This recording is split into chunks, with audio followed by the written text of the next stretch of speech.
বন্ধুরা, এই মেয়েটি যখন মোবাইলে তার বন্ধুর সঙ্গে কথা বলছিল তখন তার পিছন থেকে একজন মিলিটারি এসে তার পকেট থেকে টাকাগুলো বের করে নিয়ে টুপির ভিতরে লুকিয়ে রাখে আর ওখান থেকে চুপচাপ চলে যেতে থাকে।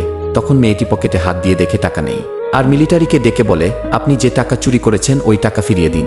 মিলিটারি বলে, ম্যাডাম এ কেমন কথা বলছেন, আমি তো আপনার টাকা দেখিওনি, চুরি করা তো দূরের কথা, আমাকে দেখে কি চোর মনে হচ্ছে? মেয়েটি বলে, তুমি এভাবে মানবে না আর আমার টাকাও ফেরত দিবে না, দাঁড়াও তোমাকে শিক্ষা দিচ্ছি। আর মেয়েটি 2-3টা থাপ্পড় মেরে দেয় আর বলে, আমার টাকা কোথায় লুকিয়েছ? মিলিটারি বলে, ম্যাডাম আপনি খামাখা আমার উপরে হাত তুলছেন, আমি একজন মিলিটারি, আমার ডিউটিতে যাচ্ছি।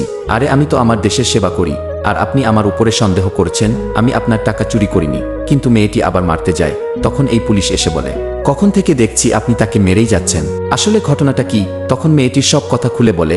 এরপর মিলিটারি যা বলল তা শুনে পুলিশের চোখ কপালে উঠে গেল। কিন্তু তা দেখার আগে ভিডিওটি লাইক করে দাও, চ্যানেলটি সাবস্ক্রাইব করে দাও। লাস্টে মিলিটারি টুপির ভিতর থেকে টাকা বের করে বলে, আমি চুরি করেছি, কিন্তু এই টাকা তার না, সে একজন ছেলের কাছ থেকে কেড়ে নিয়েছে। ছেলেটি তার মায়ের চিকিৎসার জন্য নিয়ে যাচ্ছিল।